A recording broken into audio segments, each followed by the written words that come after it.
Elaine Thompson Herah opens her 2024 season the women's 100 meters this Saturday at the Prefontaine Classic 2024 and faces her first big test for this Paris Olympic Games season, because this one is going to be a doozy.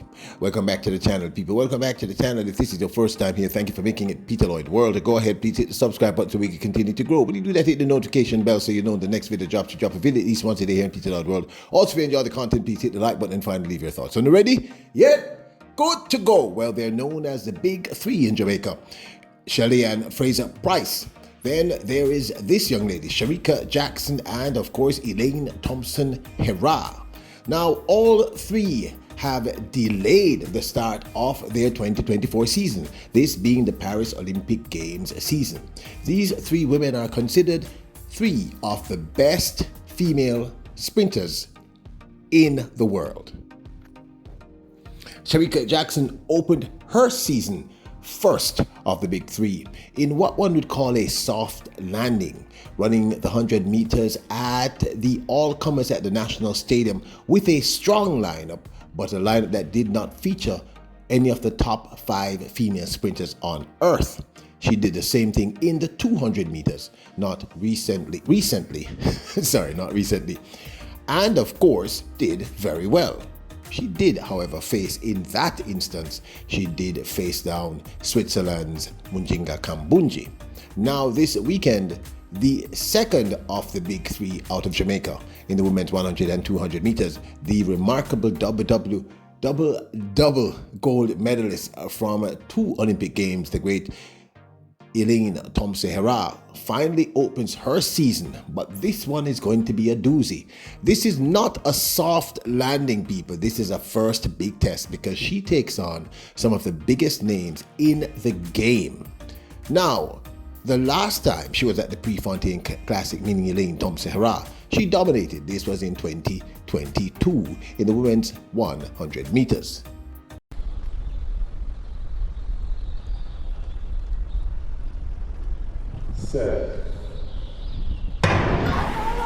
Ashley Smith gets out of the blocks really good, right in the middle there, and Thompson Herah, though, we're running and is now starting to come away, and this could be a good win, a big win. Watch the clock, 10:79. Well, real daylight between the Olympic champion and the rest. Wasn't as swift out of the blocks as one or two others, but that 10:79 was impressive in 2022. However, this time she faces Marie-Josée Talou of Côte d'Ivoire, the world champion Sha'Carri Richardson, and Julian Alfred. These three are a part of what I reference as the Big Six in sprints, certainly in the 100 meters. So this, people, is not going to be a soft landing for the remarkable Elaine Thompson Herah. In fact, this is going to be a huge test, and we will get the answers as to how she looks in her prep. This surprising announcement was made, of course, by the Prefontaine Classic persons themselves, organizers, I should say, themselves. And one can understand why she's opening her season here. Remember, this is where she ran that insane 10.54 over the 100 meters, the second fastest time ever ran in this event, of course, behind none other than the great Florence Griffith Joyner of the United States, who has the current world record in that event of 10.49. So, and she seems to do very well when she runs here. The last 2 times, 2021 and 2022, she won by some distance. So, what do you think is going to happen? Here's a look back at that insane 10.54, my goodness, 10.54. Versus all these 10-7s never happened before in history. Women's 100. And we start with Shelly-Ann Fraser-Pryce. Thompson Herah, Richardson being left behind, and out in front, the Olympic champion does it again. 10.5. This move could be one of 3 things. I mean, because as I said, this is not a soft landing. It is, to me, a little unusual for her opening race to be in this kind of lineup. it could be a sign of supreme confidence. In her recent interview, she sounded as if she felt that she was in a good place in terms of her training. Remember this interview? Yeah, how are your preparations going for the Olympics? How are you, and how's the new training setup helping? Training's going good so far. The work never easy. It's always hard. It's an Olympic year. You have to put in that work, and the new setup is going good so far. I'm getting accustomed to being with a new coach, getting instruction and to follow them. But everything is going good so far. I can't complain. Is it big changes at this stage of your career, or is it more about tweaks and just slight adjustments here and there? It's more about tweaks and adjustment, because if you want to be great, you have to make tweaks and adjustment. And Now, this, of course, is my 2 cents. This is either a sign of supreme confidence regarding herself and her coaching team, or it could be a miscalculation. Let's erase the second thought. People, we just saw Marie-Josée Tallou run 10.91 at the National Stadium. Her fastest opener in the 100 meters. She's on fire. Julian Alfred has been running insane for the last 3 years. She is seriously dangerous over this distance. And Sha'Carri Richardson started soft. She started running in the 200 meters. She ran, I think, a relay leg at the World Relays. I might be wrong about that. But I know that she ran the 200, at least 200 meters.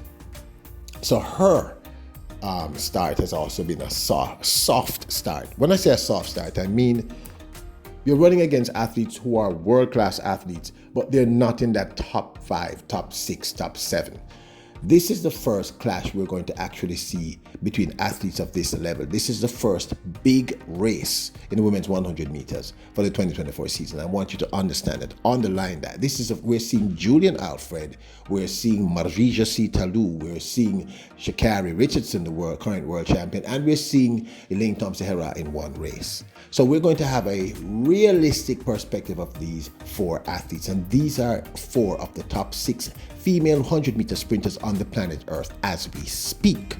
These are the names that are going to be in the conversation. These are some of the names in the conversation for a gold medal at the upcoming Paris Olympic Games. So it's either Elaine Thompson Herah is in supreme shape and very, very confident, or her team just said, listen, let's put you amongst these people, start the process, open your season with real pressure, and then we can mold and adjust, which of course, they're going to do anyway. They're going to be molding and adjusting. Even if she wins this, they're going to be molding and adjusting, because it's all about strategy and getting the athlete ready. And I've been saying this over and over for just the Paris Olympic Games. Nothing else actually matters right now to these athletes. But I saw this as a sign of supreme confidence. And I know this is a real first test. As I said, Shericka Jackson's season opened, it was a soft landing. The women she ran against in the 200 meters under normal circumstances have no chance against her. The women she ran against in the 100 meters under normal circumstances have no chance against Shericka Jackson. So that was a soft landing. Sha'Carri Richardson opened her season in the 200 meters, which is not her forte. It's not something that she's incredibly good at. She's getting better and better, of course. So, and same thing with Marie-Josée Tallou of Côte d'Ivoire. Her 100-meter run at the National Stadium, let's be honest, it was very impressive, but it was not against the top 6, top 7. It was still a soft landing. So Elaine Thompson Herah's team to make this decision is rather curious. There's a third option, of course, which would simply be that her shoe company said, hey, you need to go run this race, and we are sponsoring it, and we want you to open your season there. That's also a very, very strong possibility, not necessarily politics, but economics. These are the people that pay her the vast majority of her money. So it could simply be that, but for her coaches to agree with it, it must mean that she is in good stead. So we are going to, all this speculation, we will now see, because I'm going to say again, this is our first big test. This is not a soft landing. This is dropping her straight into the fire, right into the fire, into the middle of the hot fire. So we will know beyond any doubt what kind of shape she's in. Predictions. Do I think she will win? I will make no predictions in this instance. I'm going to tell you why. Logic says that the person who should win this would be Marie-Josée Tallou with that 10.91. That's who it should be because she's already opened her season. That was a very impressive run at the National Stadium. She has gotten, the wheels are oiled, so to speak. We have no idea what Elaine is doing. We have not seen her run at all, and we don't know what Sha'Carri Richardson is doing in the 100, and we don't know what Julian Alfred is doing. So technically, it should be Marie-Josée Tallou, but that is not a prediction. That's just speculation based on the numbers. But I'm really, really curious to know, who do you think is going to win? Do you think Elaine Thompson Herah will stand per class? But this, of course, is my 2 cents. I'd love to hear your thoughts. Now, don't forget to hit the subscribe button, the notification bell, hit the like button. Remember, your royals, your kings and queens. Bless up!